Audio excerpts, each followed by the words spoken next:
Hello all, welcome and welcome back to my YouTube channel. आज के इस video में हम हिंदी का गद्य साहित्य डॉक्टर रामचंद्र तिवारी की पुस्तक से खंड ग मूल्यांकन से संबंधित तथ्यों को देखेंगे।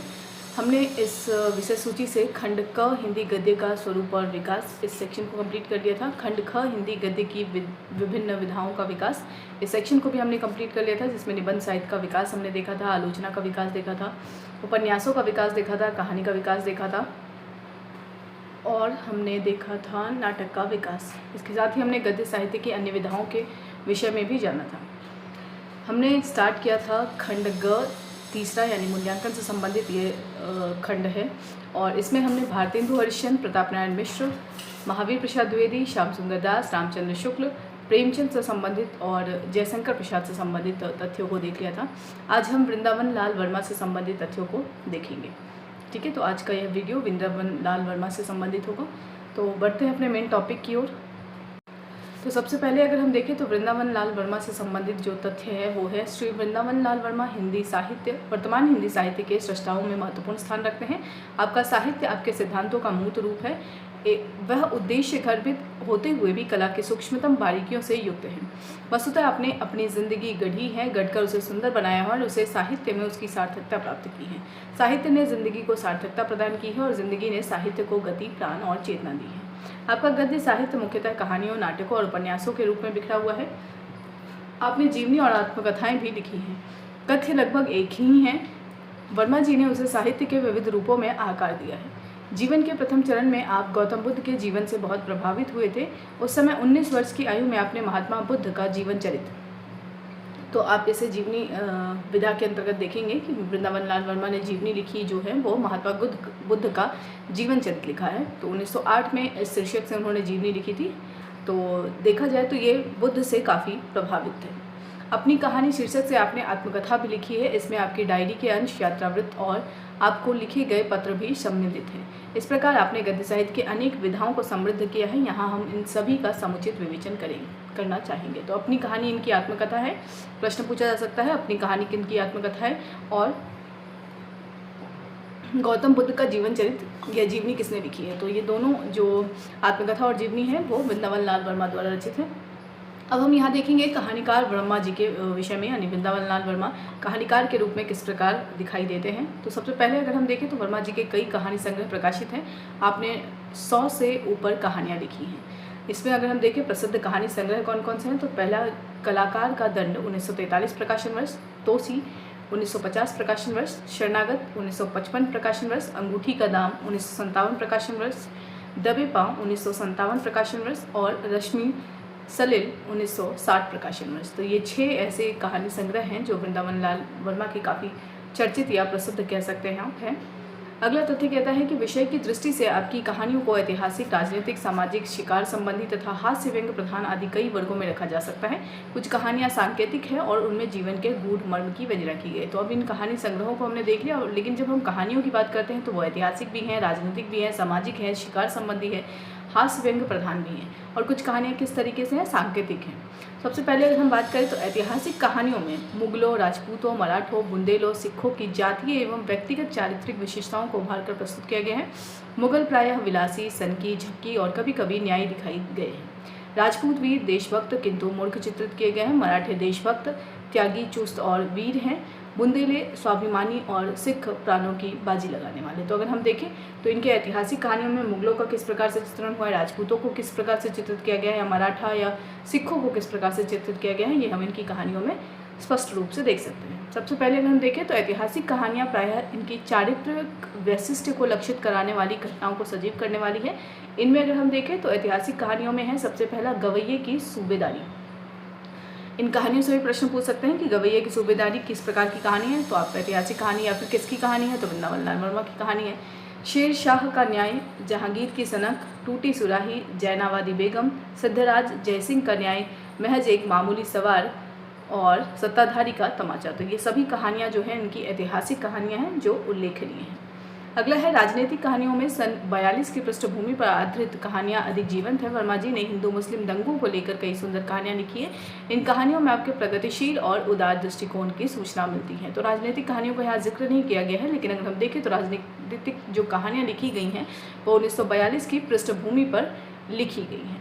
अगला है सामाजिक कहानियाँ। सामाजिक कहानियों में वर्मा जी ने दहेज प्रजा आ गया है, यहाँ पे दहेज प्रथा होना चाहिए, दहेज प्रथा पर करारा प्रहार किया है। पुस्तक में भी प्रजा ही लिखा हुआ है। श्रमदान का महत्व प्रतिपादित किया है। मजदूरों के प्रति गहन सहानुभूति का परिचय दिया गया है। सहकारिता आंदोलन का समर्थन किया है। अब अगर हम देखें तो सामाजिक कहानियों में किन किन कहानियों का जिक्र किया गया है। उन फूलों का कुचला, अंगूठी का दान, बेटी का स्नेह, तिरंगे वाली राखी। तो ये 4 कहानियाँ सामाजिक कहानियों के अंतर्गत आएंगी। और इनमें अगर हम देखें तो किसी में दहेज प्रथा की समस्या को उठाया गया है, किसी में श्रमदान का महत्व उठाया गया है और किसी में मजदूरों के प्रति सहानुभूति को दर्शाया गया है। वर्मा जी की अगर हम हास्य व्यंग्य प्रधान कहानियों की बात करें तो ये कहानियाँ जोरदार हैं। वर्मा जी ने आदर्श की नकाब डालकर समाज को लूटने वाले ढोंगियों, चुनाव के समय झूठे वादे करने वाले नेताओं, लाल फीताशाही को जीवित रखने वाले सरकारी अधिकारियों और पूरी कल्पना में जीवित रहने वाले साहित्य को सभी पर व्यंग्य किया है। इनमें अगर हम देखें तो वो कौन कौन सी रचनाएं हैं, तो सबसे पहला है राजनीति की परिभाषा, ये व्यंग्यपरक रचना है। कागज का हीरा, यह भी कहानी जो है वो व्यंग्यपरक है। हार या प्रहार, यह भी व्यंग्यपरक है। और मेढकी का व्याह, यह भी व्यंग्य प्रधान कहानी है। ठीक है, तो ये 4 कहानी आप याद रखेंगे। अगला है वर्मा जी ने सांकेतिक कहानियाँ अधिक नहीं लिखी हैं, लेकिन अगर हम सांकेतिक कहानियों की बात करें तो 2 कहानियों का जिक्र हुआ है, एक कलाकार का दंड और दूसरा खजुराहो की 2 मूर्तियाँ। तो ये दोनों कहानियाँ जो हैं वो सांकेतिक कहानियाँ हैं।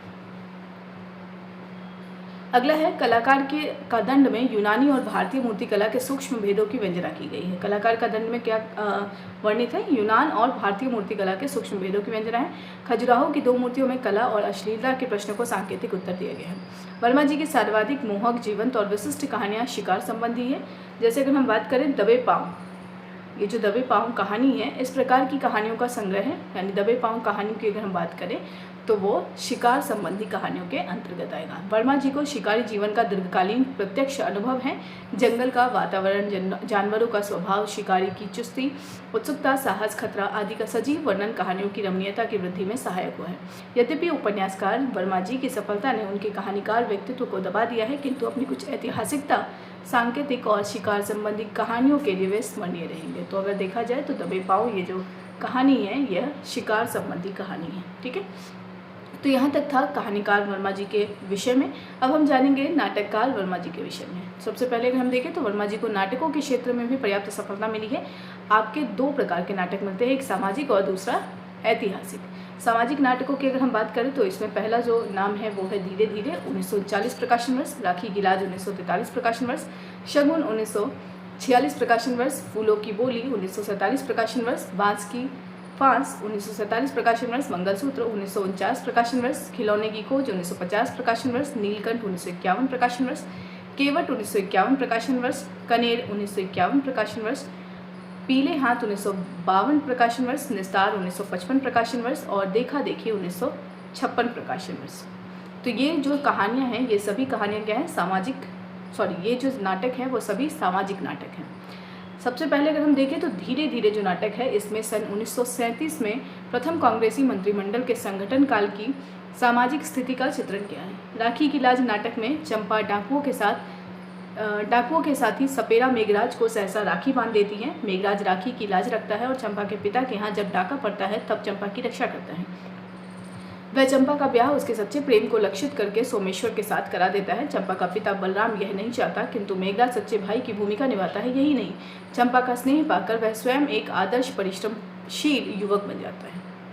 बांस की फांस नाटक में गोकुल और फूलचंद 2 छात्रों का चारित्रिक वैशिष्ट्य एक ही घटना के संदर्भ में दिखाया गया है। गोकुल पहले पुनीता नामक एक भिखारिन बालिका के प्रति बद्ध इशारे करता है, किंतु घायल होने पर रक्तदान देकर एक दूसरी बालिका मंदाकिनी को रक्तदान करता है, किंतु उस पर एहसान दिखाता है। गोकुल और पुनीता का ब्याह हो जाता है। मंदाकिनी फूलचंद के विवाह प्रस्ताव को अस्वीकार कर देती है। फूलचंद का एहसान प्रदर्शन ही बांस की फांस है, जिसे मंदाकिनी सहन नहीं कर पाती है। तो यह जो कहानी का जो सार है नाटक का जो सार है यहाँ पे दर्शाया गया है। अगला नाटक है पीले हाथ में। एक ऐसे विवाह का वर्णन है जिसमें खातिरदारी के प्रश्न पर वर और कन्या पक्ष में झगड़ा हो जाता है। इसमें सुधारवादी होने का ढोंग रचने वाले वर पक्ष के गया प्रसाद की मनोवृत्ति का भंडाफोड़ किया गया है। अगला जो नाटक है वो शगुन नाटक है। इसमें सामाजिक से अधिक आर्थिक समस्याओं का चित्रण किया गया है। कुबेरदास सटोरिया पूंजीपति हैं, वह इनकम टैक्स बचाने के लिए अनेक प्रकार की कुत्सित कार्यवाहियाँ करता है। लेखक ने उसकी धूर्तता का यथार्थ अंकन किया है। अगला जो नाटक है वह है नीलकंठ। नीलकंठ में भौतिक विज्ञान और आध्यात्मिक चेतना के सामंजस्य से एक प्रकार की संतुलित जीवन दृष्टि विकसित करने की प्रेरणा दी गई है। नाटककार ने अपना मंतव्य प्रकट करते हुए कहा है, समाज के हलाहल को पीते रहो, उसे पेट में ना पहुंचाकर गले में रखे रहो, दूसरे के दृष्टिकोण को समझते रहने की कोशिश करते रहो, निस्वार्थ पर सेवा करो, विज्ञानियों की तटस्थता और त्यागियों के अहंकार से दूर बने रहो। केवट नाटक में राजनीतिक संगठनों की शुद्धता, स्वार्थवृत्ति और कपटाचरण का पर्दाफाश किया गया है। अगला है मंगलसूत्र। मंगलसूत्र नाटक में वर्मा जी ने पति पत्नी के संबंधों को लेकर एक मनोवैज्ञानिक समस्या का हल देना चाहा है। कुंदन लाल अपनी पत्नी अलका पर पौरुषहीनता के कारण अधिकार नहीं रख पाता है। अंततः अलका का ब्याह गोपीनाथ नामक एक अन्य पढ़े लिखे युवक से हो जाता है। संभवतः लेखक किसी रूप में इस समस्या का समाधान चाहता है। खिलौने की खोज नाटक एक मनोवैज्ञानिक नाटक है। इसमें सलील और भवन दो डॉक्टर हैं, किंतु दोनों मानसिक भावनाओं के दमन के कारण रोगी हो गए हैं। सलील सरूपा को प्यार करता था, सरूपा का ब्याह अन्यत्र हो गया है। सलील ने उसकी एक चांदी की मूर्ति छुपा ली है। इस चोरी से उसे ग्लानि हुई है, किंतु उसने दमन किया, उसे क्षय हो गया। भवन ने एक मृतप्राय रोगी से खूब फीस ली, रोगी की मृत्यु हो गई। भवन को पश्चाताप हुआ, भवन की पत्नी मर गई। भवन ने इसे भी अपने पाप कर्म का परिणाम समझा, उसे गठिया हो गया। सरूपा भी मानसिक दमन के कारण रोगिणी हो गई। अंत में तीनों ही पात्र अपने को समाज सेवा में लगा देते हैं और इससे उनकी कुंठित भावनाओं का परिष्कार हो जाता है। निस्तार नाटक में हरिजनों की दो समस्याओं को उभारकर उनके निस्तार का मार्ग प्रशस्त किया है। एक समस्या सवर्णों के कुएं से पानी लेने और दूसरे मंदिर प्रवेश की। दोनों ही समस्याओं का समाधान गांधीवादी विचारधारा के आधार पर किया गया है। देखा देखी नाटक में एक दूसरे की देखा देखी मध्य वर्ग में आने वाली प्रदर्शन प्रियता का खोखलापन दिखाया गया है। लेखक के अनुसार समाज की जड़ों में देखा देखी की सुरंगें लग रही हैं और हम क्रमशः विनाश की ओर चले जा रहे हैं। वर्मा जी के प्रसिद्ध ऐतिहासिक नाटक हैं। अगर हम ऐतिहासिक नाटक की बात करें तो ऐतिहासिक नाटकों में फूलों की बोली 1947 प्रकाशन वर्ष, झांसी की रानी 1948 प्रकाशन वर्ष, हंस मयूर 1949 प्रकाशन वर्ष, पूर्व की ओर 1950 प्रकाशन वर्ष, बीरबल 1950 प्रकाशन वर्ष, जहादर शाह 1952 प्रकाशन वर्ष, ललित विक्रम 1953 प्रकाशन वर्ष।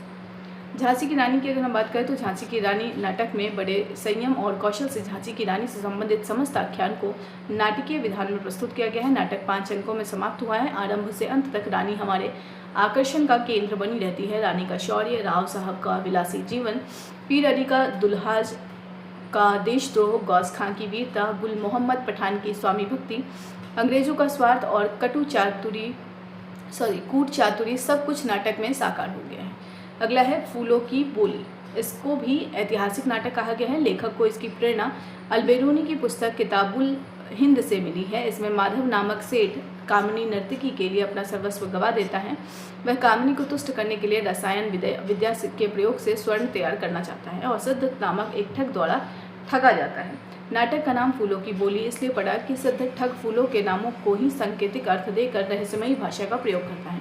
नाटककार रसायन क्रिया की व्यर्थता प्रमाणित करता हुआ परिश्रम को धन का मूल आधार सिद्ध करता है। हंस मयूर नाटक की रचना प्रसिद्ध जैन ग्रंथ प्रभावक चरित्र के आधार पर हुई है। इसमें शक क्षत्रप भूमक के आक्रमण से त्रस्त भारतीय जनता का उद्धार वैष्णव इंद्रसेन करता है। इंद्रसेन भारत भूमि में घूम घूम कर सैन्य संगठित करता है। भूमक की कन्या तन्वी उसको वर्णन करती हैं। इंद्रसेन की पताका पर हंस और मयूर दोनों अंकित हैं। हंस विवेक और प्रज्ञा का सूचक है, मयूर बल और पराक्रम का। दोनों का समन्वय आर्य संस्कृति का लक्ष्य है।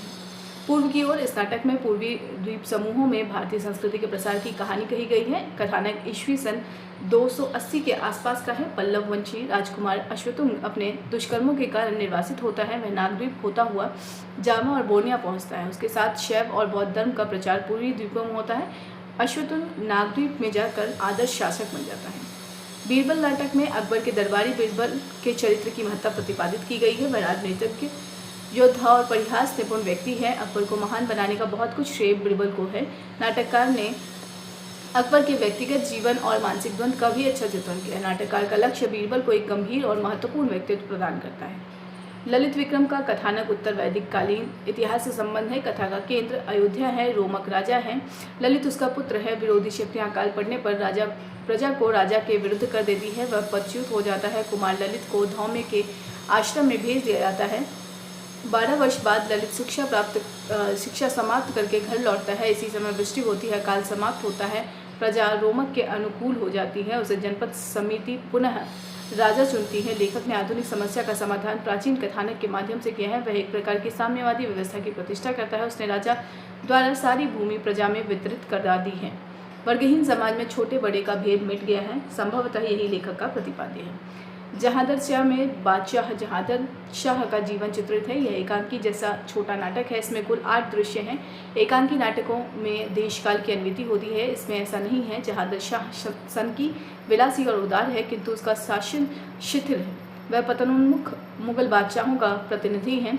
तकनीकी की दृष्टि से जहादर शाह नाटक और एकांकी के बीच एक प्रयोग है।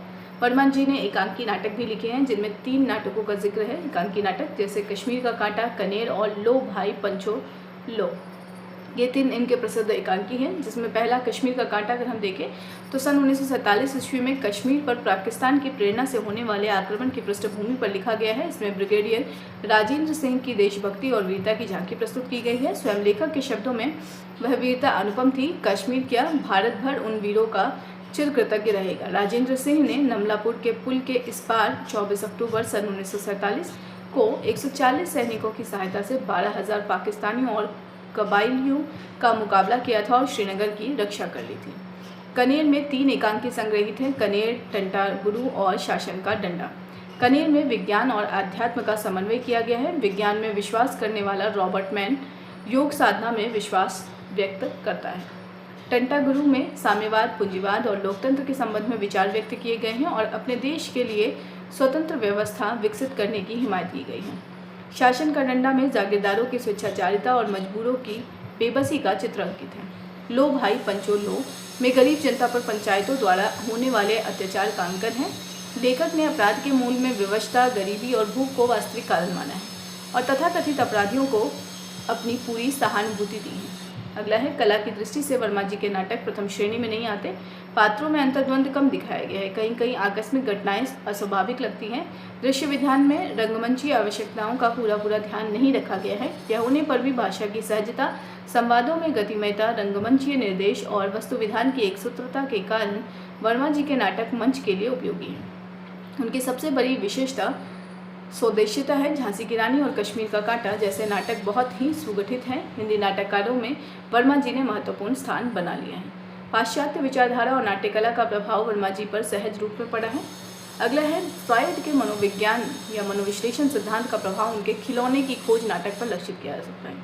ठीक है, प्रश्न पूछा जा सकता है कि खिलौने की खोज, यह जो नाटक है वृंदावन लाल वर्मा का, इसमें किस विचारक का प्रभाव दिखाई देता है? तो फ्रायड के मनोविश्लेषण सिद्धांत का प्रभाव दिखाई देता है। किंतु वर्मा जी ने फ्रायड के समाधान को स्वीकार नहीं किया है। मानसिक ग्रंथियों के कारण उत्पन्न शारीरिक रोगों का उपचार मात्र उन ग्रंथियों के मनोवैज्ञानिक कारणों की खोज के आधार पर नहीं किया जा सकता। ऐसे रोगों का उपचार समर्पित जीवन व्यतीत करना है।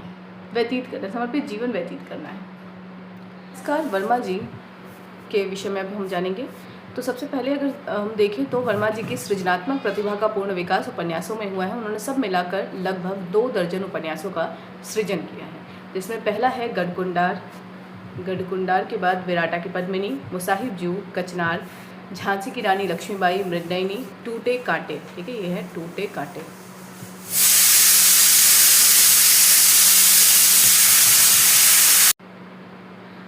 टूटे कांटे के बाद है माधवजी सिंधिया, भुवन विक्रम, अहिल्याबाई, रामगढ़ की रानी, सोती आग। ठीक है, इसके बाद है सोती आग, महारानी दुर्गावती, कीचड़ और कमल। कीचड़ और कमल के बाद है देवगढ़ की मुस्कान और ललितादित्य। तो ये सभी उपन्यास वृंदावन लाल वर्मा के उपन्यास हैं। आपके प्रसिद्ध ऐतिहासिक उपन्यास है जो अब तक प्रकाशित हो चुके हैं। अब क्या हो भी वर्मा जी का ऐतिहासिक उपन्यास है जो अब तक अप्रकाशित है। एक उपन्यास इनका है अब क्या हो, यह अप्रकाशित उपन्यास है, लेकिन यह भी एक ऐतिहासिक उपन्यास की श्रेणी में आएगा। ठीक है, याद रखेंगे आप। अगला है वर्मा जी के प्रसिद्ध सामाजिक उपन्यास। अगर हम सामाजिक उपन्यासों की बात करें तो उसमें कुंडली चक्र है, प्रेम की भेंट है, प्रत्यागत है, कभी ना कभी, अचल मेरा कोई, अमरबेल, लगन और संगम, सोना, आहत और उदय किरण। ठीक है, उदय किरण, ये सभी उपन्यास क्या हैं? इनके सामाजिक उपन्यास हैं। अब हम एक एक करके ऐतिहासिक उपन्यास और सामाजिक उपन्यासों को देखेंगे कि इसकी विषय वस्तु क्या है। तो सबसे पहले अगर हम ऐतिहासिक उपन्यास की बात करें तो इसमें गढ़कुंडार है, जिसका प्रकाशन वर्ष 1928 है। गढ़कुंडार की अगर हम बात करें तो इसमें 14वीं शती के बुंदेलखंड के सामंती जीवन का बड़ा ही सुंदर चित्रण किया गया है। कथानक का आधार ऐतिहासिक है, किंतु उसमें संचरित होने वाली चेतना कलाकार की सृजनात्मक कल्पना का प्रतिफल है। बुंदेलों का जात्याभिमान, खंगारों की जातिगतहीनता, वीरत्व की निरुद्देश्यता, भाई की प्रवंचना, आश्रयदाता का विश्वासघात, राष्ट्रीय भावना का अभाव, गढ़कुंडार में इन सभी का चित्रण बड़ी सजीवता से किया गया है। कलाकार ने युद्ध की विभीषिका के भीतर प्रेम की स्निग्ध धारा प्रवाहित की है। नागदेव और हेमवती का वासनाजन्य विषय प्रेम, अग्निदत्त और मानवती का मानवीय समप्रेम तथा दिवाकर और तारा का आदर्श समप्रेम उपन्यास को स्निग्ध बना देता है। अगला जो उपन्यास है वो है विराटा की पद्मिनी, प्रकाशन वर्ष 1936 है। यह अधिक कलात्मक है, यह एक ऐतिहासिक रोमांस है। लेखक ने ऐतिहासिक वातावरण को पूर्णतः सजीव कर दिया है। अलग अलग समयों में घटित घटनाएं परस्पर संबंध करके एक साथ संश्लिष्ट कर दी गई है। घटनाएं इतिहास प्रसिद्ध न होने पर भी लोक परंपरा में चलती रही हैं। मुगल शासन की निर्बलता, सामंत राजाओं की स्वेच्छाचारिता, राजपूत राजाओं का विलास जर्जर वीरत्व, नवाबों की लोलुपता, राजपूत नारियों का उत्सर्ग, दरबारियों की चालबाजी तथा जनता की स्वातंत्र प्रियता विराटा की पद्मिनी में यह सब कुछ साकार हो गया है। कुमुद का व्यक्तित्व तो बड़ा ही महिमामय है। प्रेम का सहज संयमित रूप उसके व्यक्तित्व की सबसे बड़ी विशेषता है। यह प्रेम जीवन में सक्रियता का संचार करता है और बलिदान की प्रेरणा देता है। उसके प्रति कुंजर का मूक समर्पण और त्याग प्रभाव उत्पादक है। अगला है मुसाहिब जू, प्रकाशन वर्ष 1946। यह भी ऐतिहासिक आधार पर लिखा गया है। 19वीं सदी के प्रारंभ में अंग्रेजी सभ्यता अपना प्रभाव जमाने लगी थी। सामंतशाही का अवसान हो रहा था। लेखक ने इसी समय के दतिया राज, एक सेकंड हम देख लेते हैं, हाँ, दतिया राज के एक मुसाहिब दलीप सिंह के विशिष्ट चरित्र का चित्रण किया है। अगला जो उपन्यास है वो झांसी की रानी लक्ष्मीबाई उपन्यास है, प्रकाशन वर्ष 1946 है। विशुद्ध ऐतिहासिक उपन्यास है। वर्मा जी ने सन 1932 से ही महारानी लक्ष्मीबाई के जीवन से संबंध घटनाओं की छानबीन प्रारंभ कर दी थी। 1946 में यह उपन्यास प्रकाशित हुआ है। इस प्रकार इसके सृजन में लेखक को लगभग 14 वर्ष तक लगना पड़ा है। इसे लेखक ने 4 भागों में विभाजित किया है, जिसमें उषा के पूर्व, उदय, मध्याह्न और अस्त है। प्रथम भाग की अगर हम बात करें यानी उषा के पूर्व की बात करें तो इसमें झांसी राज्य की स्थापना का वर्णन है। दूसरे दृश्य यानी उदय की अगर हम बात करें तो इसमें रानी का शैशव, विवाह, पुत्र की प्राप्ति और मृत्यु, दामोदर राव को गोद लेना, राजा की मृत्यु, अंग्रेजों की कूटनीति और दत्तक पुत्र की अस्वीकृति, रानी का सैन्य संगठन, अंग्रेजों द्वारा झांसी राज्य पर अधिकार आदि घटनाओं का विस्तृत उल्लेख किया गया है। इसके बाद अगर हम तीसरे भाग की बात करें यानी मध्याह्न की बात करें तो इसमें रानी द्वारा देशव्यापी संगठन का प्रयत्न, सैनिकों में असंतोष, सिपाही विद्रोह, झांसी में सैनिक विद्रोह, रानी का झांसी पर अधिकार और दृढ़ शासन व्यवस्था की स्थापना तथा अंग्रेजों का झांसी अभियान वर्णित है। चौथा भाग अगर हम देखें तो अस्त है। चौथे भाग में अंग्रेजों से युद्ध है, रानी का वीरतापूर्ण पलायन है, कालपी में पेशवा की सहायता से पुनः युद्ध और पराजय है, ग्वालियर पर पेशवा का अधिकार है और रानी के अंतिम प्रयत्न तथा गौरवपूर्ण अवसान का चित्रण है। इस उपन्यास का चित्रपट देशव्यापी और विस्तृत है। प्रथम बार वर्मा जी ने बुंदेलखंड की परिचित भूमि से बाहर निकलकर देशव्यापी ऐतिहासिक वातावरण को सजीव किया है। रानी का शौर्य परिस्थिति जन्य था। वर्मा जी ने अंग्रेजों की इस भ्रांत धारणा का सफलतापूर्वक निराकरण किया है। उन्होंने अनेक ऐतिहासिक साक्ष्यों का उपयोग करते हुए स्पष्ट कर दिया है कि रानी स्वराज्य के लिए लड़ी थी। उसके विद्रोह के पीछे एक निश्चित देशव्यापी योजना थी। रानी के व्यक्तित्व में भारत की अंतरात्मा का जागरण सजग हो उठा था। घोर संघर्षों में भी दिव्य प्रेम की झलक दिखाना वर्मा जी की कला की एक विशेषता है। इस उपन्यास में भी मोतीबाई और खुदाबख्श, जूही और तात्या टोपे, सुंदर और रघुनाथ सिंह तथा नारायण शास्त्री और छोटी भंगिन के प्रेम की झलक बड़े कौशल से दिखाई गई। यह प्रेम कहीं भी प्रेमी युग्म को कर्तव्यच्युत नहीं करता, वरन निरंतर उत्सर्ग की प्रेरणा देता है। अगला उपन्यास है कचनार, प्रकाशन वर्ष 1948। इसके विषय में वर्मा जी ने स्वतः स्पष्ट किया है, उपन्यास में वर्णित सब घटनाएं सच्ची हैं, केवल समय और स्थान का फेर है। इसका आधार भी ऐतिहासिक है। इसमें हास्योन्मुख सामंत व्यवस्था के चित्रण के साथ ही नारी मनोविज्ञान तथा बालोचित चेष्टाओं की सफल अभिव्यक्ति हुई है। लेखक ने मुगल शासन के ह्रास तथा अंग्रेजी राज्य की प्रतिष्ठा के पूर्व के संधि युग में प्रबल हो उठने वाले धार्मिक संप्रदायों की ओर भी संकेत किया है। इस उपन्यास में वर्णित गोसाइयों का धार्मिक संप्रदाय एक ऐसा ही प्रबल सांप्रदायिक संगठन था जिसका प्रभाव तत्कालीन छोटे बड़े सामंतों पर भी था। दलीप सिंह के प्रति मानसिंह का व्यवहार मध्ययुगीन सामंत परिवारों की आदर्श पारिवारिक व्यवस्था की ओर संकेत करता है। चरित्र चित्रण एवं वातावरण निर्माण दोनों दृष्टियों से उपन्यास अच्छा बन पड़ा है। अगला उपन्यास है मृगनयनी 1950 प्रकाशन वर्ष। वर्मा जी की उपन्यास कला के चरम विकास का प्रतीक है। 15वीं शती के अंतिम चरण में ध्वंस, बर्बरता तथा अराजकता ने जीवन की सृजनात्मक शक्तियों को कुंठित कर दिया था। वर्मा जी ने इस युग के जनजीवन, सामंत जीवन तथा पुरोहित, पुजारी और मुल्ला मौलवियों की जीवन की सुंदर झांकी प्रस्तुत की है। जनजीवन धरती का जीवन है। जब वह पदाक्रांत होती है तब वह कराह उठता है। जब वह शस्य श्यामला होकर मुस्कुरा उठती है तब वह गाने लगता है। उसके पर्व, त्योहार, विश्वास सभी पूर्ववत उससे जुड़ जाते हैं। राई गांव का चित्रण जनजीवन के इसी स्वरूप की ओर संकेत करता है। कलाकार ने तत्कालीन सामंत जीवन की अपूर्व झांकी प्रस्तुत की है। मुसलमान सामंतों के 3 प्रमुख वर्ग थे। एक अपनी शूरता और बर्बरता में दृढ़ता, दूसरा अर्थ लोलुप था और तीसरा विलास में डूबा था। बड़घरा, एक सेकेंड, हम बड़घरा है, बघर्रा,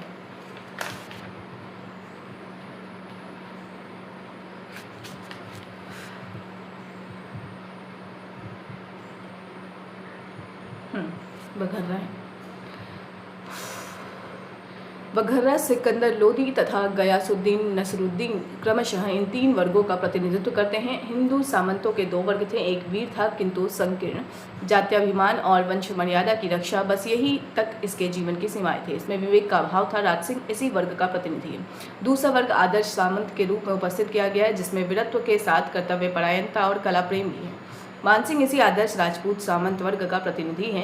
राजपूत नारी जीवन अपनी संपूर्ण कोमलता में सिमटकर आत्मोत्सर्ग को जीवन का अंतिम लक्ष्य मान बैठा था। जन और सामंत जीवन दोनों से समान रूप से संबंधित पुजारी, पुरोहित तथा मुल्ला मौलवियों का जीवन था। मुल्ला मौलवियों की धार्मिक दृष्टि संकीर्ण थी। हिंदुओं के प्रति इनमें विद्वेष था। कलाओं के लिए इनके जीवन में कोई स्थान न था। मुसलमान सामंतों पर इनका बड़ा गहरा प्रभाव था। पुजारी पुरोहित वर्ग की स्थिति इनसे भिन्न थी। युग संक्रांति ने इन्हें वर्ण व्यवस्था की रक्षा के लिए आवश्यकता से अधिक सतर्क कर दिया था। इस सतर्कता की परिणति आचारों और नियमों की कठोरता में हुई है। सामाजिक प्रगतिशीलता की दृष्टि से देखने पर निश्चय ही यह पुरोहित जीवन दुर्बल, संकीर्ण और प्रतिक्रियात्मक था, किंतु व्यक्तिगत दृढ़ता और आत्मोत्सर्ग की इसमें कमी न थी। बोधन का जीवन इसी सत्य का उदाहरण है। विजय जंगम के व्यक्तित्व में कलाकार ने दक्षिण के लिंगायत शैव संप्रदाय के विशुद्ध मानवता की भूमि पर प्रतिष्ठित जीवनादर्श को मूर्त किया है। वस्तुतः वर्मा जी ने इस उपन्यास में 15वीं शती की युग चेतना की पीठिका पर मृगनयनी के दिव्य चेतन व्यक्तित्व की प्रतिष्ठा की है। युग की अराजकता, बर्बरता, ध्वंस, संकीर्णता, आत्मरति और वासना से ऊब कर बुंदेलखंड की भूमि विद्रोह करती है। उसकी पर्वतमालाओं की अपराजयी दृढ़ता, नदियों की तरलता और गतिमयता, धरातल की भव्यता मृगनयनी के रूप में साकार होती है। जैसे ध्वंसों के बीच से सृजन की प्रेरणा फूट पड़ी हो, इसलिए मृगनयनी के व्यक्तित्व में रक्षात्मक शौर्य तथा सृजनात्मक कला का समन्वित विकास होता है। इस व्यक्तित्व की उपलब्धि के लिए युग की समस्त ध्वंसोन्मुख शक्तियाँ दौड़ पड़ती हैं। लाखी और अटल के रूप में बुंदेलखंड की भूमि अपनी दृढ़ता, सरलता तथा स्नेहमयता लेकर इस व्यक्तित्व की रक्षा में अपने को मिटा देती है। मानसिंह जिसके शौर्य में रक्षा है, ध्वंस नहीं है, जिसके स्वभाव में उदारता है, संकीर्णता नहीं है, जिसकी भावना में सौंदर्य बोध है, वासना नहीं और जिसके जीवन में प्रगति है, प्रतिक्रिया नहीं, मृगनयनी के व्यक्तित्व की उपलब्धि की पात्रता प्राप्त करता है।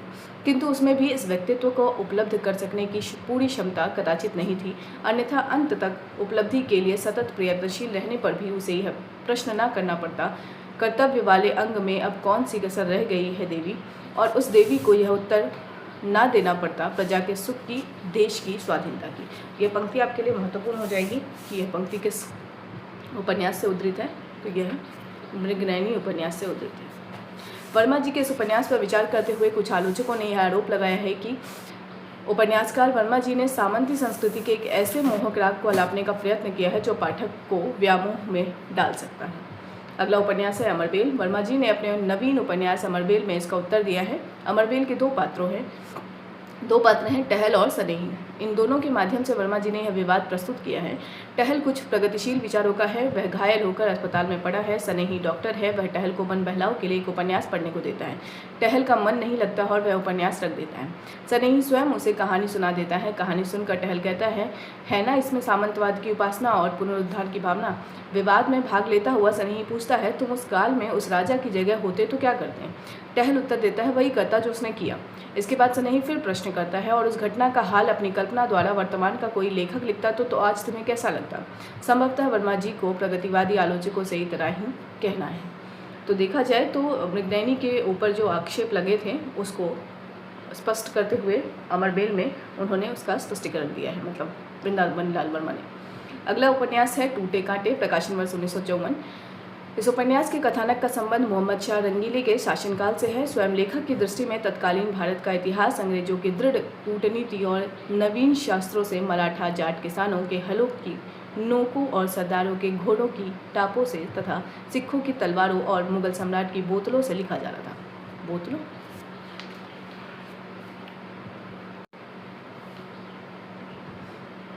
यहाँ बोतलों ही लिखा हुआ है, ठीक है, बोतलों से लिखा जा रहा था। लेखक ने इस ऐतिहासिक गतिविधि का सुंदर चित्रण किया है। उपन्यास का नायक फतेहपुर सीकरी के परकोटे के बाहर समीप ही रहने वाला एक साधारण जाट किसान सिपाही मोहनलाल है। नायिका एक भारतीय नर्तकी नूरबाई है। मोहम्मद शाह के मीर बख्शी सादत खां की उस पर विशेष कृपा है। मोहम्मद शाह के एक विशेष फरमान से नूरबाई को शाही दरबार में जाना पड़ा। नूरबाई का यह अपहरण सादत खां को टूटे कांटे की तरह चुभता रहा। इसी घटना के आधार पर उपन्यास का नाम टूटे कांटे रखा गया है।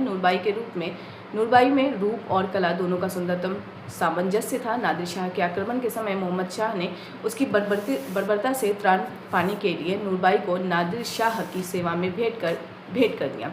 सादत खान ने नूरबाई के वियोग से पीड़ित होकर आत्मघात कर लिया। नूरबाई ने नादिर शाह के साथ न जाने का निश्चय किया। मोहनलाल की सहायता से अनेक कठिनाइयों के बाद नूरबाई अपने को मुक्त कर सकी।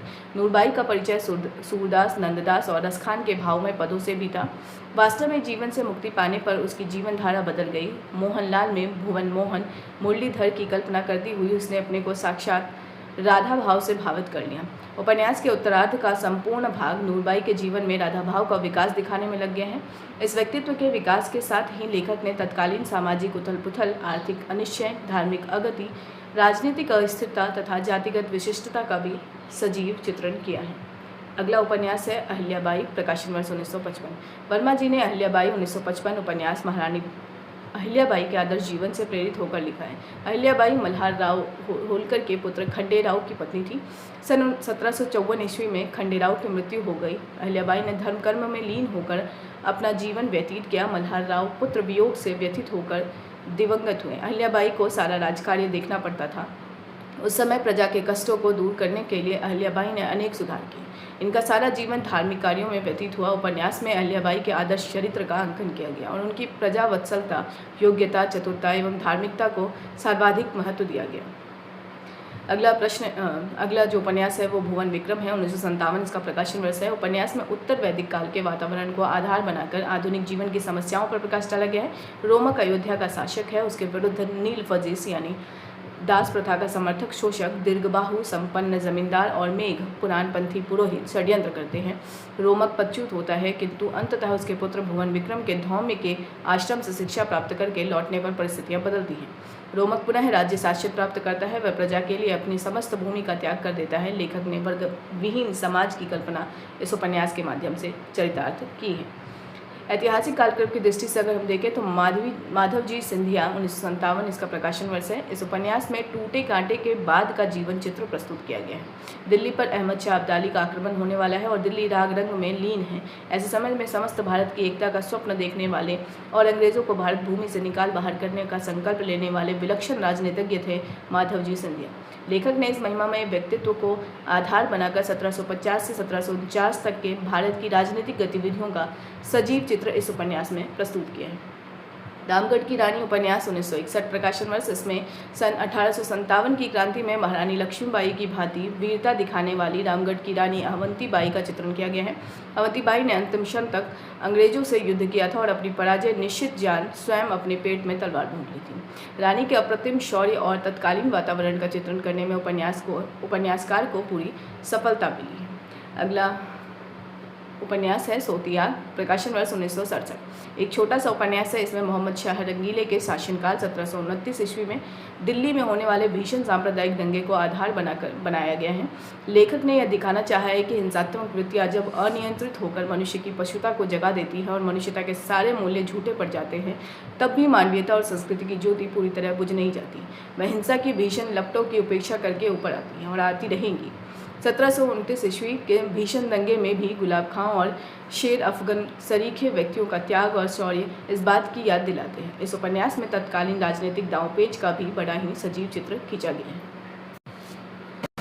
अगला उपन्यास है महारानी दुर्गावती, प्रकाशन वर्ष 1964। इसमें इतिहास प्रसिद्ध गोंडवाने की महारानी दुर्गावती के अप्रतिम शौर्य की गाथा प्रस्तुत की गई है। महारानी दुर्गावती का स्वाभिमान और शौर्य प्रसिद्ध है। उन्होंने मांडू के बाज बहादुर को कई बार हराया था, अकबर की विशाल सेना के दांत खट्टे कर दिए थे और प्राण देकर भी अपने स्वाभिमान की रक्षा की थी। यह उपन्यास सोतियाग के बाद लिखा गया था, किंतु प्रकाशित पहले हुआ है। वर्मा जी ने इस उपन्यास की आधार सामग्री जुटाने में बड़ा श्रम किया है। अबुल फजल कृत अकबरनामा, विंसेंट स्मिथ कृत Akbar the great Mughal, doctor Vasu कृत history of the Chandelas, doctor Hemchandra Ray कृत dynastic history of northern India भाग 2 आदि ग्रंथों के अतिरिक्त वर्मा जी ने रानी दुर्गावती से संबंधित सभी ऐतिहासिक स्थानों में जाकर बहुत सी जानकारी प्रत्यक्ष अनुभव और स्थानीय अनुश्रुतियों के आधार पर संग्रहित की है। उपन्यास का लक्ष्य मध्यकाल के एक उज्ज्वल चरित्र को सामने लाकर भारतीय अस्मिता को मूर्त और जागृत करना है। अगला उपन्यास है कीचड़ और कमल, 1973 प्रकाशन में जेजाग भुक्ति जिझौती के चंदेल राजा मदन वर्म देव के शासनकाल को केंद्र में रखकर लिखा गया है। उस समय धार में यशोवर्मन और पाटन में सिद्धराज जयसिंह का शासन था। उत्तर में कन्नौज और काशी में गाहड़वाल यानी गहरवाल गोविंद चंद्र राज्य कर रहे थे। बुंदेलखंड के चंदेल 10वीं और 11वीं शती में प्रबल हो उठे थे। खजुराहो के भव्य मंदिर, कालिंजर का दृढ़ दुर्ग, अजयगढ़ का महल तथा महोबा के अनेक मंदिर चंदेलों की शक्ति और सांस्कृतिक अभिरुचि के प्रतीक है। उपन्यास लिखने की प्रेरणा वर्मा जी को खजुराहो के मंदिरों को देखकर हुई थी। वर्मा जी ने इस उपन्यास में तत्कालीन जनजीवन की भी विश्वसनीय झांकी प्रस्तुत की है। जनता में योगियों, शैवों, शाक्तों, तांत्रिकों, वैष्णवों एवं जैनियों का प्रभाव था। वे कला प्रेमी थे। उसमें अपनी जन्मभूमि के प्रति प्रेम और सांस्कृतिक विरासत के प्रति सम्मान का भाव था। राजशक्तियों में स्पर्धा का भाव था। वे मात्र शौर्य प्रदर्शन के लिए भी टकरा जाती थी। साधारण जनता में पौरुष और साहस की कमी नहीं थी, किंतु उनकी दृष्टि व्यापक नहीं थी। अपनी राज्य सीमा को केंद्र में रखकर ही वह दूसरे क्षेत्र के निवासियों के बारे में धारणा बनाती थी। कला प्रेम उनकी वृत्तियों को उदात्त बनाकर उनकी चेतना का संस्कार अवश्य करता था, लेकिन जीवन की अन्य स्थितियां उनकी चेतना को संकुचित करने के लिए भारी पड़ती थी। इस उपन्यास में वर्मा जी का मूर्ति, नृत्य, संगीत और शिल्प का ज्ञान हमें प्रभावित करता है। अगला उपन्यास है देवगढ़ की मुस्कान, 1973 प्रकाशन वर्ष, भी ऐतिहासिक उपन्यास है। इसमें बुंदेलखंड के चंदेल राजा विजयपाल देव के शासनकाल को उपन्यास के केंद्र में रखा गया है। इस समय चंदेल साम्राज्य का विस्तार पूर्व और पश्चिम के समुद्र तटों तक हो गया था। विजयपाल देव ने प्रजाहित को सर्वोपरि माना था। वर्मा जी उनके शासन में जनता को दी जाने वाली सुविधाओं का उल्लेख करते हुए कहते हैं, अपने राज्य में किसान और श्रमिक को प्रत्येक प्रकार की सुविधाएं दी जा रही हैं। सेठ साहूकारों और भूमिघरों की भी रक्षा की जाती है। झीलें बांधी जा रही हैं। नहरों और कुआं बावड़ियों की खुदाई निरंतर हो रही है। इस प्रकार की जितनी सुविधाएं चंदेल राज्य में हैं, उतनी श्रीमान जी मैंने कहीं नहीं देखी। राजा प्रत्येक दृष्टि से उदार और प्रगतिशील था। जितने भी कोटेशन आ रहे हैं तो उनको याद रखेंगे कि वो किस उपन्यास से उद्धृत है। इस प्रकार की जितनी सुविधाएं चंदेल राज्य में हैं, उतनी श्रीमान जी मैंने कहीं नहीं देखी। राजा प्रत्येक दृष्टि से उदार और प्रगतिशील था। वह सभी धर्मों का आदर करता था। छोटी जातियों को भी मंदिर में प्रवेश दिलवाना चाहता था। यूँ तो ये सारी बातें अपवाद स्वरूप ही थी। उस युग की यह सामान्य प्रवृत्ति नहीं थी। युग तो युद्ध, शौर्य प्रदर्शन और विलास और महत्वाकांक्षा का था। क्षेत्रीयता की प्रवृत्ति प्रधान थी। जातीय अहंकार चरम सीमा पर था। इष्ट देवों के भेद से शैव, शाक्त, वैष्णव, बौद्ध, जैन आदि अनेक मतांतर जनता में अपना अपना प्रभाव बढ़ाने के लिए प्रयत्नशील थे। राजदरबारों में कवियों, चारणों, संगीतज्ञों और कलावंतों का आदर होता था। विजयपाल देव के प्रगतिशील और उदार विचारों को दृष्टि में रखकर वर्मा जी ने उनके शासनकाल को उपन्यास का आधार बनाया। ललितादित्य उपन्यास, यह एक ऐतिहासिक उपन्यास है। 1966 में इसका प्रकाशन हुआ है और वर्मा जी के जीवन काल में प्रकाशित नहीं हो सका। ललितादित्य कश्मीर के करकोट वंश का राजा था। एक सेकंड, करकोट देख लेते हैं।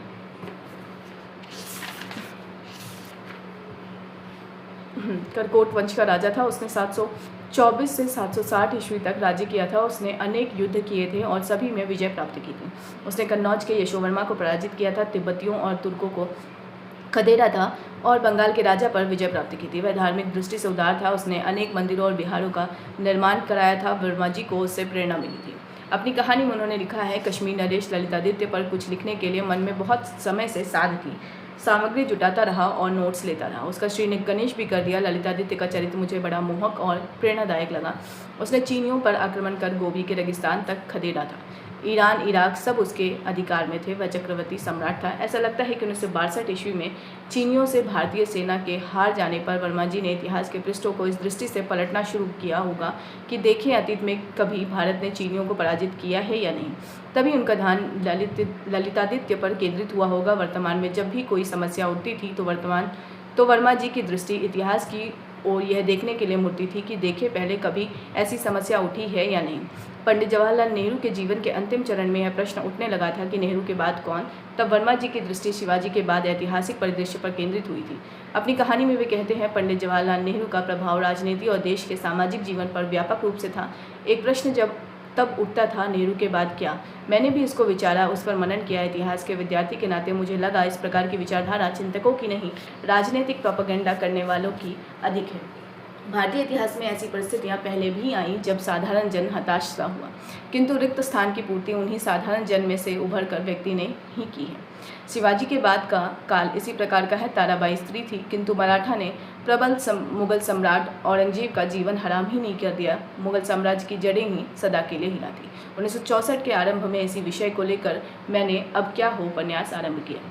अब क्या हो उपन्यास यह ऐतिहासिक उपन्यास है। 1965 में लिखा गया था, अभी तक प्रकाशित नहीं हो सका है। यह शिवाजी के द्वितीय पुत्र राजा राम की पत्नी ताराबाई के जीवन को आधार बनाकर लिखा गया है। पति की मृत्यु के बाद ताराबाई ने अपने अल्पवयस्क पुत्र यानी शिवाजी तृतीय के नाम से मराठा राज्य का शासन प्रबंध संभाला था।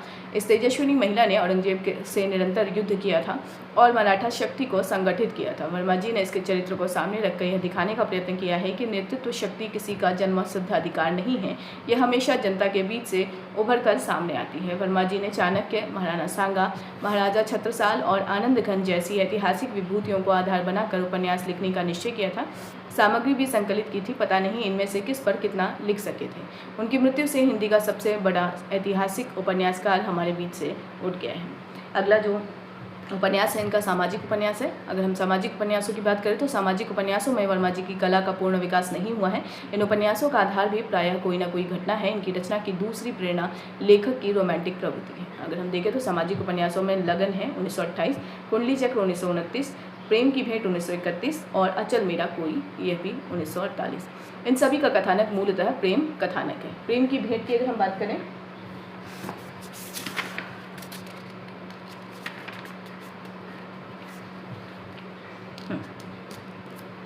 प्रेम की भेंट में सरस्वती और धीरज का प्रेम, कुंडली चक्र में पूना और अजीत कुमार का प्रेम, लगन में रामा और देवी सिंह का प्रेम, अचल मेरा कोई में कुंती और अचल का प्रेम पल्लवित हुआ है। उपन्यासकार ने सामाजिक रूढ़ियों, संस्कारों और कुरूपताओं की ओर भी संकेत किए हैं। संगम में वर्ण संकरता की समस्या उठाई गई है और उसका स्वस्थ प्रगतिशील समाधान किया गया है। प्रकाशन वर्ष 1929 है। प्रत्यागत की अगर हम बात करें, प्रकाशन वर्ष 1929, इसमें हिंदू लड़के का संयोगवश मुसलमान होने पर पुनः हिंदू धर्म में प्रवेश पाने के लिए प्रायश्चित मंदिरों और अन्य सामाजिक संस्थाओं में विशिष्ट व्यक्तियों की स्वेच्छाचारिता तथा धर्म के ठेकेदारों की संकीर्ण नीति का उद्घाटन किया गया है। लगन उपन्यास में दहेज की प्रथा की व्यर्थता दिखाई गई है।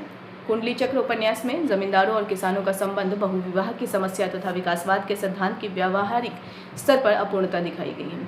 सोना की कथा उपन्यास में लोकवार्ता पर आधारित है। इसमें लोकवार्ता को कल्पना के आधार पर विवेक सम्मत बनाने की चेष्टा की गई है। कभी ना कभी में मजदूरों के जीवन को पूरी सहानुभूति से चित्रित किया गया है। लक्ष्मण और देवजू का परस्पर स्नेह और एक दूसरे के लिए त्याग अकल्पनीय है। मजदूरों के मेट की स्वार्थ वृत्ति, कभी ना कभी मजदूरों के मेट की स्वार्थवृत्ति, ठीक है, व्यभिचार और अमानुषिकता को प्रत्यक्ष किया गया है। लक्ष्मण और देवजू में लीला को लेकर उत्पन्न होने वाले तनाव में मनोवैज्ञानिक जटिलता की ओर संकेत किया गया है। उपन्यास छोटा किंतु प्रभावशाली है। अचल मेरा कोई में स्वयं लेखक की विज्ञप्ति के अनुसार 1945 के दिसंबर से लेकर 1948 तक की विशेष घटनाओं पर कल्पना को घुमाने से उपन्यास की मुख्य घटनाओं का स्मरण हो जाएगा। लेखक की यह विज्ञप्ति उपन्यास की कथावस्तु को देखते हुए उचित जान पड़ती है। प्रसंगवश गाँवों की स्थिति का चित्रण भी हुआ है। गाँव की अपड़ जनता की मनःस्थिति के अनुसार गांधीवादी संगठनों में भी हिंसा की प्रवृत्ति का आ जाना, गाँवों की गुटबंदी, पुलिस का अत्याचार, जेल का जीवन, नगर की मध्यवर्गीय जनता की राजनीतिक जीवन में दिलचस्पी, शिक्षित युवक युवतियों का राजनीति में भाग लेना आदि अनेक बातें इसमें वर्णित हैं। किंतु लेखक की रुचि अचल और सुधाकर तथा कुंती और निशा के प्रेम संबंधों के चित्रण में अधिक रमी है। ये सभी सुशिक्षित हैं और आर्थिक संकटों से मुक्त हैं, नए समाज की प्रवृत्तियों का प्रतिनिधित्व कर सकते हैं। वर्तमान शिक्षा ने परंपरागत सामाजिक संबंधों एवं नैतिक आदर्शों के सामने प्रश्न चिन्ह लगा दिया है। वर्तमान शिक्षा से प्रेरित स्वतंत्र रुचि प्राचीन आदर्शों से समझौता नहीं कर पा रही है। प्रस्तुत उपन्यास में लेखक ने इसी ओर संकेत किया है। अचल एक कलाप्रिय, शिक्षित, गांधीवादी, राजनीति में दिलचस्पी लेने वाला युवक है। कुंती उससे संगीत सीखती है। दोनों एक दूसरे के प्रति आकर्षित हैं। कुंती की सगाई सुधाकर से हो जाती है। जानकर भी वह प्रतिवाद नहीं करती। वह अपने माता पिता का अपमान नहीं कर सकती थी। दूसरे उसे अचल की गहराई का पता भी ना था। सुधाकर बाह्य सौंदर्य का प्रेमी है। कुछ दिन कुंती उसके साथ जीवन की रंगभूमियों में थिरकती रही। अचल ने विधवा निशा से ब्याह कर लिया। कुंती अचल के यहाँ अब भी आती जाती थी। उसी की प्रेरणा से अचल यह ब्याह कर सका था। सुधाकर को कुंती की यह स्वच्छंद वृत्ति खटकने लगी। दोनों में मनमुटाव हो गया। अंततः कुंती ने आत्महत्या कर ली। पुरुष नारी से पूर्ण समर्पण चाहता है। आज की शिक्षित नारी के लिए यह संभव नहीं है। कलाकार ने इसी समस्या की ओर संकेत किए हैं। उपन्यास है अमरबेल। प्रकाशन वर्ष है 1952। वर्मा जी का काफ़ी बड़ा सामाजिक उपन्यास है। इसकी पटभूमि भी वर्मा जी के अन्य सभी सामाजिक उपन्यासों से विस्तृत है। आज स्वतंत्रता प्राप्ति के बाद भी हमारी जीवन दृष्टि स्पष्ट नहीं हो पा रही है। बड़े बड़े रजवाड़े तथा साधारण जमींदार राज्य और जमींदारी के चले जाने पर अनेक अवैध तरीकों से धन संग्रह कर रहे हैं। शिक्षित युवतियां कला के उद्धार के नाम पर सरकारी कर्मचारियों को उल्लू बनाती हुई चोरबाजारी कर रही हैं। सरकार ग्राम पंचायतों तथा सहकारी समितियों की स्थापना द्वारा जन कल्याण में रत है। अपड़ जनता प्रत्येक सरकारी योजना को अविश्वास और संदेह की दृष्टि से देखती है। उसकी स्वार्थ भावना में किसी प्रकार का अंतर नहीं आया है। सरकारी कर्मचारी समाज की सभी आर्थिक और सामाजिक समस्याओं का हल सरकार की ओर से चलाई जाने वाली योजनाओं तथा सहकारिता के सिद्धांतों में ही देखते हैं। गांवों में गरीबों का शोषण ज्यों का त्यों चल रहा है। पुराने जमींदार रूप बदल कर जनता के सेवक तथा सरकार के कृपा पात्र दोनों बनना चाहते हैं। उनकी आंतरिक धनलोलुपता, स्वार्थ बुद्धि, विलासप्रियता तथा शोषण वृत्ति में किसी प्रकार का परिवर्तन नहीं हुआ है। राजनीतिक दलबंदी गाँव में भी पनपने लगी है। सरकारी न्यायालयों में न्याय का ढोंग रचा जाता है। अनीतिपूर्ण ढंग से धन संग्रह की प्रवृत्ति को उपन्यासकार ने अमरबेल का प्रतीक माना है। अमरबेल जिस वृक्ष पर छा जाती है उसे चूस कर स्वयं हरी रहती है। समाज में दूसरों को चूस कर स्वयं हरे होने वालों की कमी नहीं है। प्रस्तुत उपन्यास का कथासूत्र इन्हीं वर्तमान सामाजिक स्थितियों के आधार पर संगठित हुआ है। बागराज और देशराज अफीम का अवैध रोजगार करते हैं। अंजना अनेक कपटपूर्ण तरीकों से उनकी सहायता करती है। बागराज काली सिंह की सहायता से डाका भी डलवाता है। राघवन कर्मठ सरकारी कर्मचारी है। उसकी दृष्टि में सहकारी सिद्धांत ही भारतीय समाज की अनेक आर्थिक और सामाजिक समस्याओं का हल है। स्नेही सच्ची भावना से प्रेरित आदर्शवादी डॉक्टर है।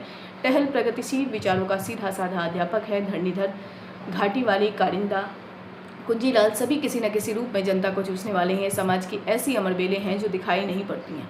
आदर्श की दृष्टि से स्नेही और राजदुलारी के व्यक्तित्व अधिक महिमामय हैं। टहल और हरको को परिणय सूत्र में बांधकर उपन्यासकार ने प्रगतिशील वैवाहिक संबंध का समर्थन किया है। अंजना और देशराज का प्रेम वासनाजन्य एवं स्वार्थ बुद्धि से प्रेरित है। वर्मा जी ने इस उपन्यास के अंत में अपना जीवन विषयक दृष्टिकोण भी स्पष्ट कर दिया है। उन्होंने अहिंसावादी, स्नेही तथा प्रगतिशील टहल के सिद्धांतों में समन्वय स्थापित किया है। स्नेही स्वीकार करता है अध्यात्म के विकास के लिए विज्ञान की सहायता अत्यंत आवश्यक है, अनिवार्य है। साथ ही टहल भी स्वेच्छा से योग देता है और विज्ञान को अध्यात्म के निदर्शन की कलाकार इन्हीं दोनों के समन्वित विकास के आधार पर नए समाज की रचना करना चाहता है, जिसमें प्रत्येक प्राणी यह अनुभव करे कि समानी युषा सह वो अन्न भागा सहनो बुनक। एक सेकेंड हम देख लेते हैं।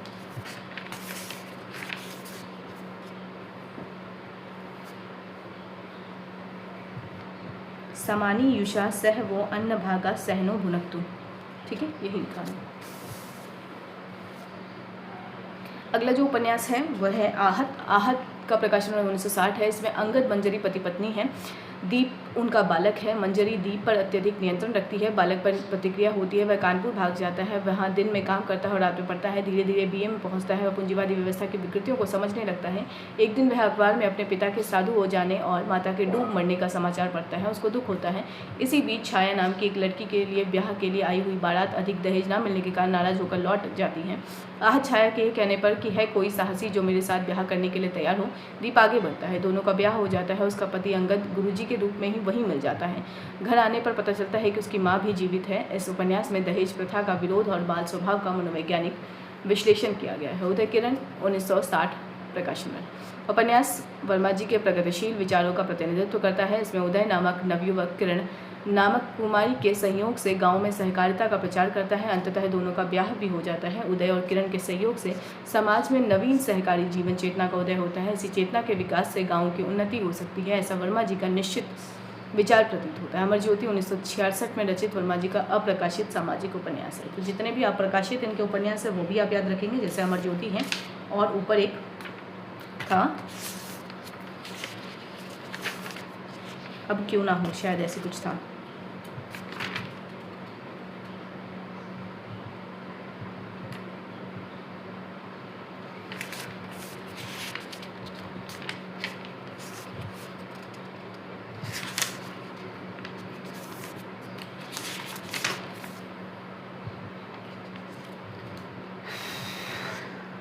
हाँ, अब क्या हो, ये उपन्यास ऐतिहासिक उपन्यास है, ठीक है। अमर ज्योति और अब क्या हो, ये दोनों अप्रकाशित उपन्यास हैं।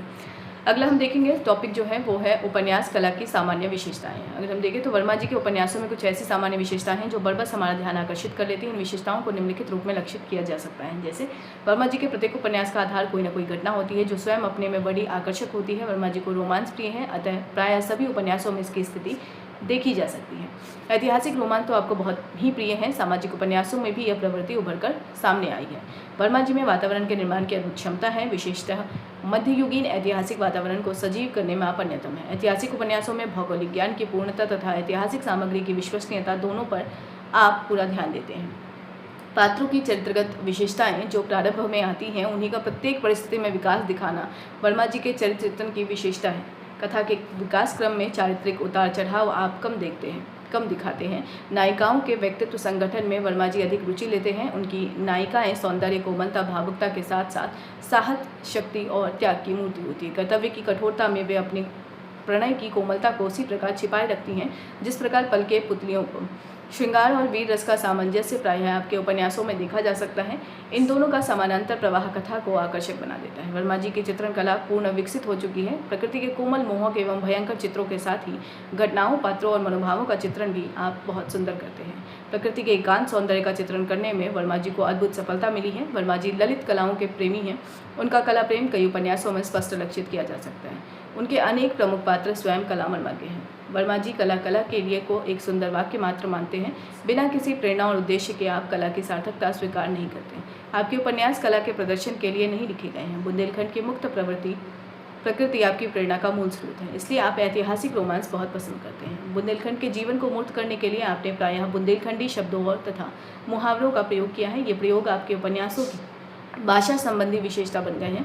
बुंदेलखंड के जनजीवन, इतिहास, भूगोल तथा भाषा का सच्चा प्रतिनिधित्व करने के कारण आपको बुंदेलखंड का उपन्यासकार कहा जाता है। क्रमशः आपका दृष्टिकोण व्यापक होकर राष्ट्रीय हो गया। वर्मा जी के प्रारंभिक उपन्यासों में भाषा संबंधी त्रुटियां भी पाई जाती हैं, किंतु क्रमशः उनकी भाषा प्रौढ़, सशक्त तथा परिमार्जित होती गई हैं और अब उसमें संयम, सरलता तथा चित्रण क्षमता के साथ ही अलंकरण की प्रवृत्ति भी आ गई है।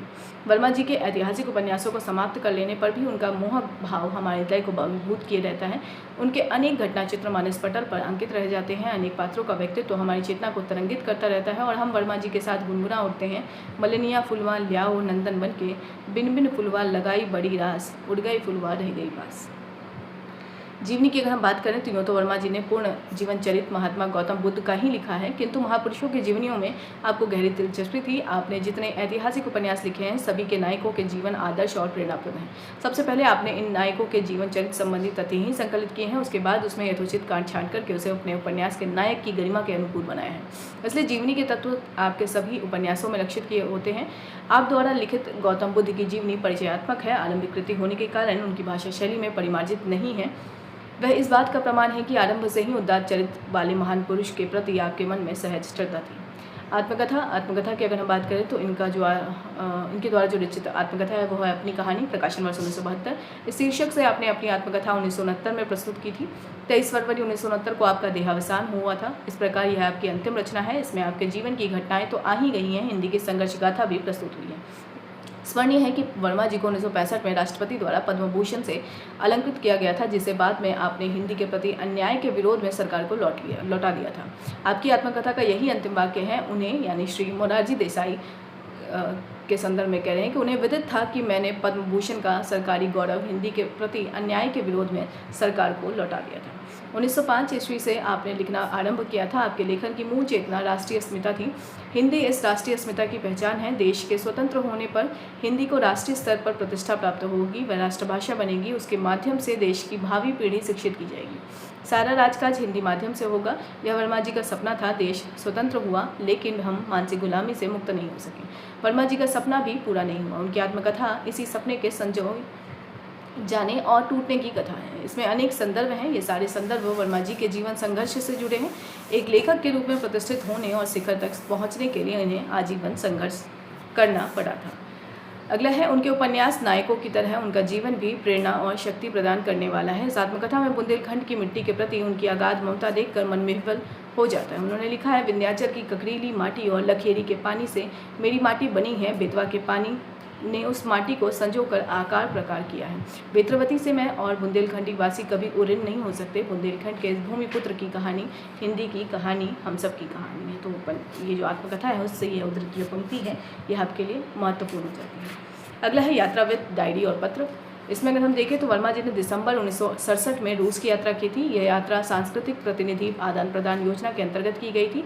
12/10/1967 को वर्मा जी दिल्ली से मॉस्को के लिए रवाना हुए थे। उन्होंने 12/10/1967 से 19/10/1967 तक का पूरा यात्रावृत डायरी शैली में प्रस्तुत किया है। यह पूरा वृत्त उनकी आत्मकथा में आ गया है। यात्रावृत्त में दृश्यों, स्थितियों, व्यक्तियों और घटनाओं का बड़ा ही सजीव बिंबांकन किया गया है। एक उदाहरण प्रस्तुत है। अगर हम देखें तो 12/10/1967 बृहस्पतिवार को ठीक 8 बजे हवाई जहाज नंबर 507 से मॉस्को के लिए दिल्ली से चले।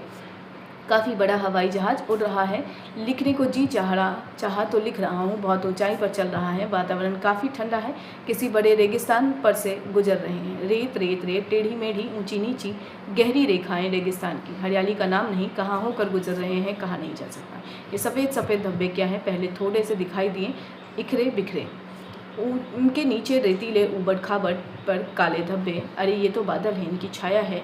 यह धब्बों का समूह है। कहना ना होगा कि छोटे छोटे वाक्यों में अंकित ये छोटे छोटे खंड चित्र अत्यंत सजीव हैं। वर्मा जी ने बहुत सी यात्राएं की थी। इन यात्राओं का उल्लेख उनकी आत्मकथाओं में भी है, किंतु यात्राओं का स्वतंत्र वर्णन और पुस्तक रूप में उनका संग्रह शायद नहीं हो सका है। उनकी डायरी भी अलग से प्रकाशित नहीं है। नियमित डायरी लिखने का सुझाव उन्हें डॉक्टर रामकुमार वर्मा ने दिया था, लेकिन वे इस सुझाव का पालन नहीं कर सके। वर्मा जी को प्रशंसकों और मित्रों के पत्र निरंतर मिलते रहते थे। उनका उत्तर भी वे देते रहते थे। इन पत्रों में उनके जीवन के जाने कितने क्षण मूर्त हुए होंगे, इसमें उनकी रीच और खींच, उनके अनुभव और विचार तथा उनके जीवन के जाने कितने साहित्यिक संदर्भ विद्यमान होंगे। उनके पत्रों का स्वतंत्र रूप से प्रकाशन अभी नहीं हुआ है। अगला है वर्मा जी की आत्मकथा में उनकी एक प्रशंसिका रूसी महिला दीना गोल्डमान के कुछ पत्र संग्रहित हैं। यह महिला अकादमिशियन बारांगनी कोव की शिष्या है। युवा बारांगी कोव इनके शिष्य हैं। इन पत्रों से बहुत सी सूचनाएं मिलती हैं, जैसे यह कि रूसी लोग आधुनिक भारत में बहुत दिलचस्पी लेते हैं। हिंदुस्तानी फिल्में वहाँ अच्छी नहीं मानी जाती। हिंदी लेखकों में प्रेमचंद, राहुल सांकृत्यायन, यशपाल, डॉक्टर रामविलास शर्मा, कृष्णचंद्र आदि थोड़े से लेखक भी अभी वहाँ लोकप्रिय हो सके हैं। वर्मा जी के उपन्यासों में मृगनयनी और झांसी की रानी वहाँ अधिक प्रशंसित है। वर्मा जी द्वारा प्रयुक्त देशी शब्दों का अनुवाद करने में रूसी लेखकों को कठिनाई होती थी। वर्मा जी की कृतियों के संबंध में डॉक्टर रामविलास शर्मा का मत और विश्लेषण वहाँ अधिक पसंद किया जाता है। आदर्शोन्मुख यथार्थवाद जैसे प्रयोग रूसी समीक्षकों की समझ में नहीं आते। यदि वर्मा जी द्वारा लिखे गए पत्र भी संकलित होकर प्रकाशित हो जाते हैं तो हमें उनको और उनके युग को समझने में अधिक सुविधा होती है। वर्मा जी ने कुछ विश्वविद्यालयों में महत्वपूर्ण वक्तव्य दिए थे। कई महाविद्यालयों में दीक्षांत भाषण दिए थे। इन वक्तव्यों और भाषणों का संग्रह भी प्रकाशित होना चाहिए। इनसे उनकी विचारधारा और जीवन दृष्टि को समझने में सुविधा होगी। वास्तविकता तो यह है कि अभी वर्मा जी का पूरा गद्य साहित्य प्रकाशित नहीं हो सका है। उनके कुछ उपन्यास अभी भी अप्रकाशित हैं। उनके साहित्यिक व्यक्तित्व के विकासात्मक अध्ययन के लिए उनके समूचे साहित्य का प्रकाशन आवश्यक है। मूल्यांकन हम अंतिम शीर्षक की ओर है। वर्मा जी को सर्वाधिक महत्व एक ऐतिहासिक उपन्यासकार के रूप में प्राप्त है। आचार्य शुक्ल ने अपने इतिहास में वर्मा जी के कृतित्व की महिमा को स्वीकारते हुए लिखा है कि ऐतिहासिक उपन्यास के क्षेत्र में केवल वृंदावन लाल बाबू ही दिखाई देते हैं। उन्होंने भारतीय इतिहास के मध्य युग के प्रारंभ से बुंदेलखंड की स्थिति लेकर गढ़कुंडार और विराटा की पद्मिनी नामक 2 बड़े सुंदर उपन्यास लिखे हैं। विराटा की पद्मिनी की कल्पना तो अत्यंत रमणीय है, तो यह कथन आपके लिए महत्वपूर्ण हो जाता है। कहना न होगा कि उपरोक्त दोनों उपन्यासों के प्रकाशन के साथ ही वर्मा जी ने संपूर्ण हिंदी जगत का ध्यान आकृष्ट कर लिया था।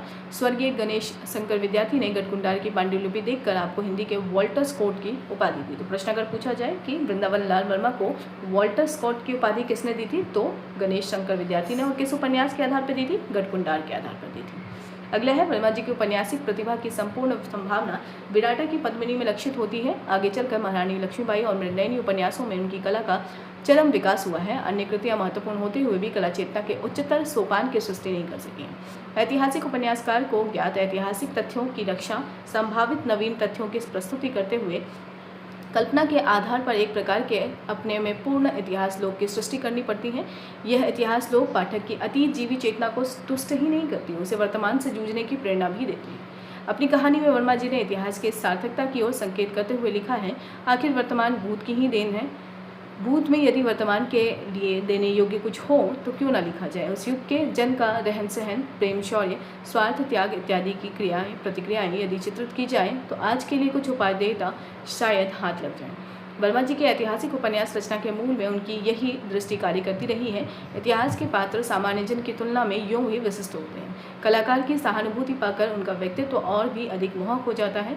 महान कलाकार अपने सभी पात्रों को सहानुभूति देकर जीवंत बना देता है। इतिहास लोक की सृष्टि के लिए इतिहास के पूर्ण एवं सूक्ष्म ज्ञान के साथ ही वातावरण निर्माण का कौशल भी होना चाहिए। अतीत के कालखंड को लेकर उसके अंतर्गत आने वाले जीवन प्रवाह की हर हिलोर एवं तरंग भंगिमा का अंकन कलाकार के लिए आवश्यक है।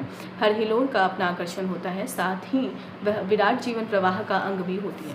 वर्मा जी की सबसे बड़ी विशेषता यह है कि वे इतिहास लोक की सृष्टि के लिए जिस कालखंड का चयन करते हैं उसके समस्त स्थूल सूक्ष्म उपादानों का ब्यौरा सामने रखते हैं और उन उपादानों में स्वयं तल्लीन होकर उन्हें व्यक्तित्व प्रदान करते हैं। वन, उपवन, गढ़ी, टीला, गली, सड़क, सुरंग, प्रकोष्ठ, मंदिर, महल, सबका व्यक्तित्व उभरता हुआ घटनाओं को जीवंत बना देता है। घटनाओं में पात्र उभरते हैं और वे अपने व्यक्तिगत प्रभाव बनाए रखकर कलाकार के महान उद्देश्य की सिद्धि में अग्रसर हो जाते हैं। कलाकार का उद्देश्य उन पात्रों का जीवन लक्ष्य बनकर सामने आता है, इसलिए वह आरोपित नहीं प्रतीत होता। हर घटना समय और स्थान के औचित्य से मर्यादित होती है, इसलिए पात्रों के आंतरिक गुणों को प्रत्यक्ष करने में उसका सहज योग लेखक की सौदेश्य कथा योजना को अनाकर्षक नहीं होने देता। महिमामयी नारी पात्रों के आलोक से वर्मा जी का कथा पट निरंतर दीप्त रहता है। उनके आदर्श पुरुष पात्र उस आलोक को छूने की चेष्टा करते हुए निरंतर गतिशील दिखाई देते हैं। मृगनयनी में मानसिंह आजीवन मृगनयनी के व्यक्तित्व को स्पर्श करने की कामना लिए हुए कर्तव्य और भावना को संतुलित करता रहता है। विराटा की पद्मिनी में कुंवर सिंह विराटा की पद्मिनी के देवत्व को से अभिभूत अपने को उत्सर्ग कर देता है। महारानी लक्ष्मीबाई तो नारी शक्ति और तेज का दिव्य आलोक विकिरण करती हुई पूरे कालखंड को प्रदीप्त कर देती है। वर्तमान का चित्रांकन करते हुए कलाकार को यह सुविधा नहीं मिलती है। देवता वर्तमान में नहीं जीते, वे कालजयी होते हैं। वर्मा जी ने अतीत के पट पर कुछ दिव्य सृष्टियाँ की हैं, वे अपनी इन सृष्टियों के लिए चिर अमर रहेंगे। तो यहाँ तक था वृंदावन लाल वर्मा से संबंधित तथ्य। अगले जो रचनाकार हैं वो हैं बाबू गुलाब राय। तो बाबू गुलाब राय से संबंधित तथ्यों को हम अगले वीडियो में देखेंगे। फिलहाल इस वीडियो में एंड करते हैं। वीडियो को एंड तक देखने के लिए थैंक यू सो मच।